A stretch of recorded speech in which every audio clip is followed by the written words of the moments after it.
मुख्यमंत्री एकनाथ शिंदे ने खुद ठाणे में भगवान शंकर के कोपिनेश्वर मंदिर में महाआरती कर अभियान की शुरुआत। ऐसी में कुछ सवाल है, जानने के लिए सुने मुंबई की दृष्टि समाचार।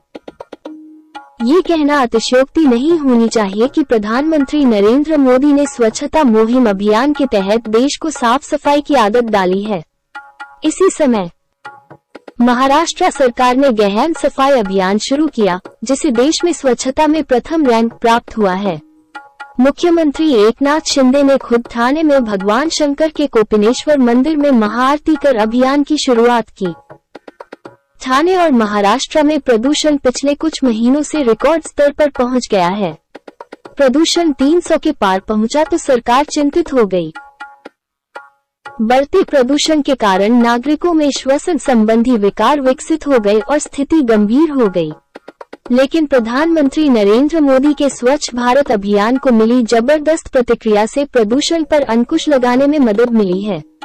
वहीं राष्ट्रपति द्रौपदी मुर्मू द्वारा स्वच्छ भारत अभियान के तहत महाराष्ट्र को प्रथम स्थान मिलने से खुश मुख्यमंत्री एकनाथ शिंदे ने महाराष्ट्र में डीप क्लीन ड्राइव की घोषणा की।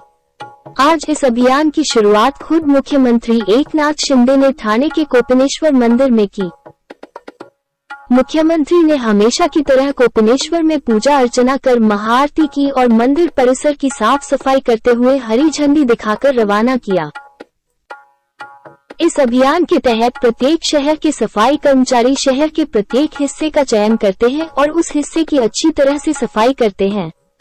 मुख्यमंत्री एकनाथ शिंदे ने बताया कि स्वच्छता अभियान के कारण देश के नागरिकों को स्वच्छता का महत्व पता चला है और इसके कारण महाराष्ट्र में प्रदूषण का स्तर 300 से घटकर 100 हो गया है। इस मौके पर उन्होंने इस अभियान को लगातार जारी रखकर शहरों और प्रदेश को स्वच्छ रखने का संकल्प व्यक्त किया।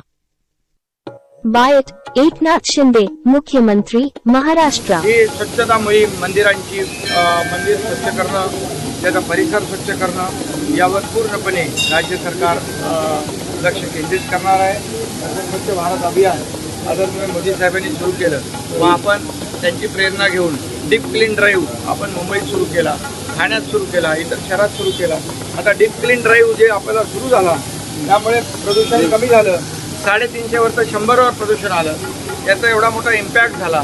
आणि त्याचबरोबर केंद्र सरकारने राष्ट्रपती महोदयांच्या शुभ हस्ते आपल्याला महाराष्ट्राला देशामध्ये स्वच्छतेतला नंबर 1 चा पुरस्कार पण दिला। त्यामुळे खूप मोठ्या प्रमाणावर हे डीप क्लीन ड्राईव्ह आणि स्वच्छ महाराष्ट्र माझा या अभियानामध्ये नागरिक सहभागी होत आहेत, NGO सहभागी होत आहेत, अधिकारी सहभागी होत आहेत, शाळा कॉलेजची मुलं सहभागी होत आहेत। सगळे लोक एक लोक चळवळ ही आम्हाला निर्माण करायची आहे आणि याच्यामुळे या राज्यामध्ये स्वच्छ, सुंदर, हिरवगार आणि ज्या निरोगी या सगळ्याच गोष्टींवर आम्ही लक्ष देतोय। त्यामुळे काल मोदी साहेबांनी आवाहन केलं आणि आज त्याची सुरुवात इथे आपण कोपिनेश्वर मंदिर हे फार प्राचीन मंदिर आहे आणि इथे आपण त्याची सुरुवात केलेली आहे। या मंदिराच्या आणि या स्वच्छता केली होती,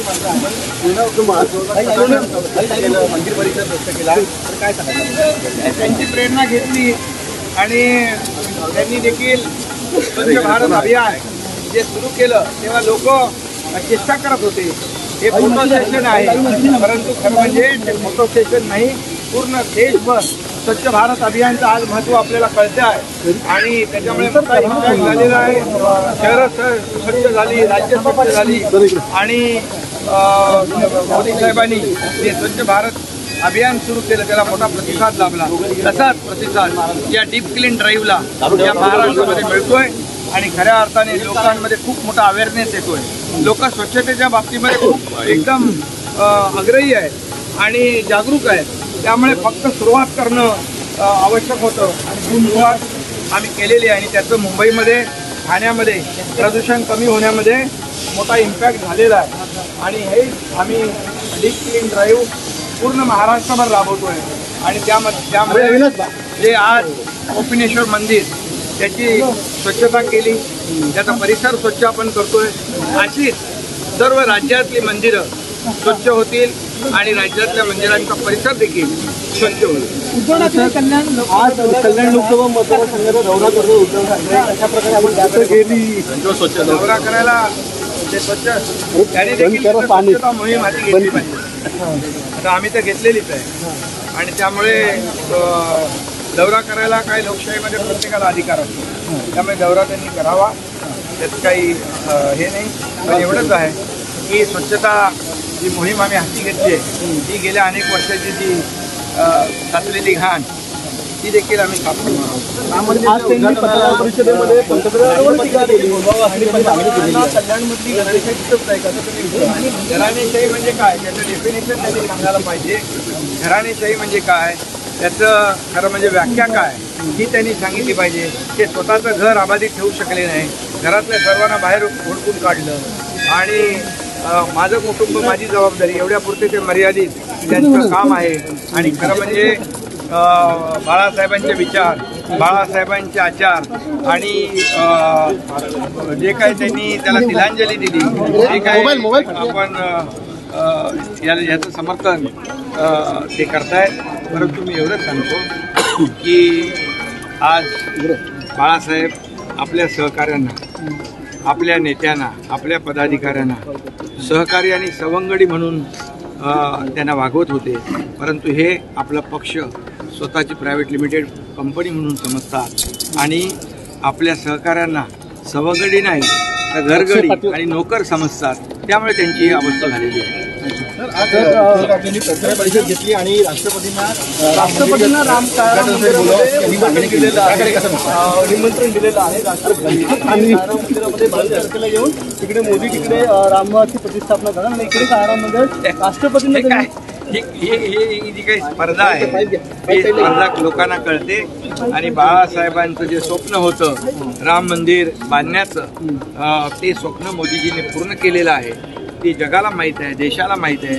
आणि यांचं जे राम मंदिराच्या बद्दल वेगळी जे प्रेम आहे हेच म्हणायचे मंदिर वही बनाएंगे तारीख नाही बताएंगे आणि हेच चेष्टा करायचे. मोदी साहेबांनी मंदिरही बांधलं, तारीखही सांगितली, त्याचं उद्घाटनही होतंय. त्यामुळे मंदिर राम मंदिर हा करोडो राम भक्तांच्या अस्मितेचा आणि श्रद्धेचा विषय आहे. तो आमच्यासाठी राजकीय होऊ शकत नाही. परंतु हे सर्वजण प्रत्येक गोष्टीला राजकारण करतायत, प्रत्येक गोष्ट राजकीय पद्धतीने घेत आहेत. त्यामुळे जनता यांना चांगलं ओळखून आहे आणि त्यामुळे जनताच यांना त्यांची जागा दाखवते.